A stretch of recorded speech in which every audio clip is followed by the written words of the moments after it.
যে কর্নেল আরোরা এবং নিয়াজি এবং জাগতেসির আরোরা, ঠিক আছে, দুজনে কর্নেল, লেফটেন্যান্ট কর্নেল, ঠিক আছে। এই যে 16ই ডিসেম্বর 1971 সালে এই টেবিলে, এটা কিন্তু সত্যিকারের ঐতিহাসিক টেবিল। এইটাই সেই টেবিল সত্যিকারের। হ্যাঁ, এই টেবিলই হচ্ছে আমাদের হ্যাঁ ভাই, মানে কেন মানে আমাদের দেশকে মেধা শূন্য করার জন্যই তারা এটা কয়তলা পরিকল্পনা করে তিনতলা না? হ্যাঁ, তিনতলা আছে। বললো রাজাঘাটের মাধ্যমে পাকিস্তানি সোলজাররা তখন ভুঙ্গাদের দিয়ে ঘুরে আসে, ঠিক আছে। কোনটা?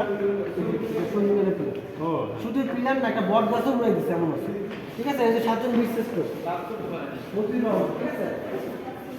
আমি একটা ছাত্রের মধ্যে আমি একজনের নিচ্ছি, সেটা হচ্ছে মুজিবুর রহমান। আমরা মুজিবুর রহমানের কাহিনী জানি, বলি মুজিবুর রহমানের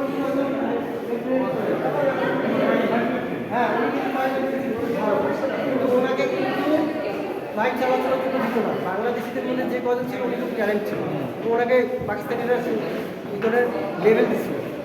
কিন্তু বাংলাদেশে যখন যুদ্ধ লেগে গেল তখন উনি ওনার পরিবার স্ত্রী সব পাকিস্তানি ছিল, কিন্তু পাকিস্তানের ওনার ছাত্র যখন একটা প্লেন চালাচ্ছিল, ঠিক আছে, আমি তো অনেকগুলো বলবো না, একটা হ্যাঁ বলেন। তখন উনি কী করছিল, ওনাকে দায়িত্ব দেওয়া হয়েছিল প্লেনটাকে থামানোর একটা ক্ষমতা দেওয়া হয়েছিল, ঠিক আছে, ফাইটার বিমানটা। উনি কী করে ওনার স্ত্রীর পরিবারকে রেখে উনি তাৎক্ষণিক ওই করে যে তাকে বলতে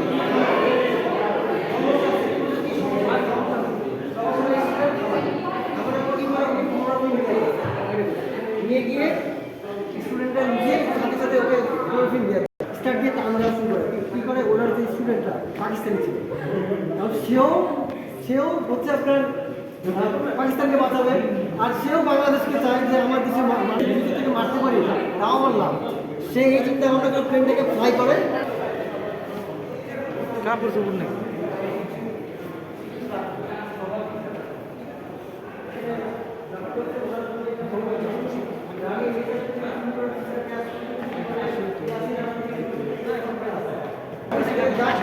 আমাদের কলেজে আছে।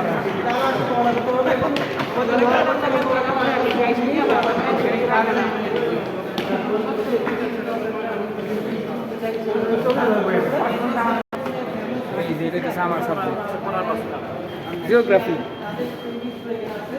ওই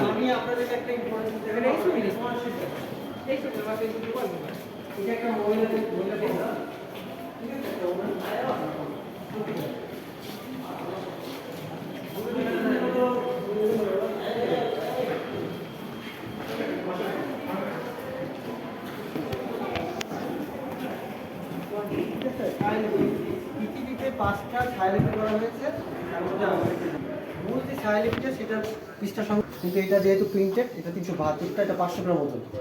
এটার ইতিহাসটা বলি, হযরত মুহাম্মদ সাল্লাল্লাহু আলাইহি ওয়াসাল্লাম মারা যাওয়ার পরে আমাদের কনসেপ্টটা একত্রিত করে চালিয়ে হাফসা রাহমাতুল্লাহর কাছে এই খণ্ডিত কনসেপ্টটা ছিল। উসমান রাহমাতুল্লাহর সময় যখন ক্ষমতা আসলেন চারখলিফার মধ্যে, তখন উনি ওনার কাছ থেকে নেন, নিয়ে এটাকে একত্রিত করে 7 দিন লাগিয়ে এটাকে খতম করা হয়। এটার মধ্যে জবরজের পেশ নাই, ঠিক আছে।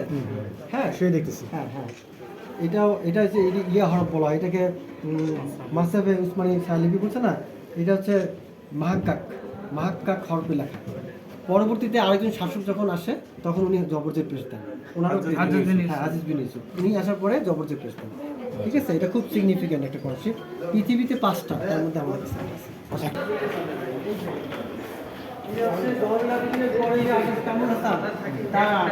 দেখেন, আমি একটা জিনিস আপনাদেরকে বলি, এই যে ইনি কার ইয়া কার দেখছেন।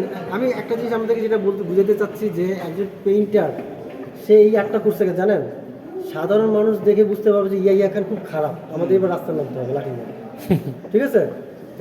একজন আর্টিস্ট সে যদি মনে করে যে তার ভাষা জানে না, সে বিদেশে গিয়ে সে যে ক্ষুধা লাগছে, তার টাকা লাগবে, সে আর্ট করেও সে বুঝাতে পারবে, তার ভাষা লাগে না, সে আর্ট করেও অনেক বুঝাতে পারবে। তো কামরুল হাসান যদি বলা হয় যে জয়নুল আবেদিনের পরে কাকে রাখা হতো, উনি ফিমেল নিয়ে বেশি কাজ করে। আর ওয়ার্ল্ডের সব থেকে বিখ্যাত আর্টিস্ট হচ্ছে পাবলো পিকাসো, ঠিক আছে। তার জন্য আমাদের কাছে আমরা একটা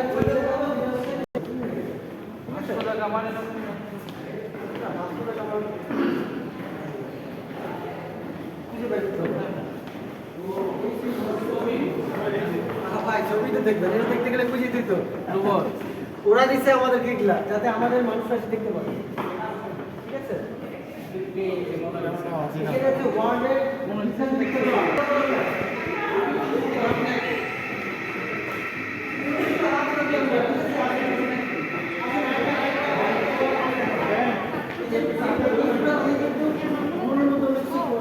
আনা যাবে না চিন্তা। ঠিক আছে? এটা তাদের একটা চিন্তা থাকে।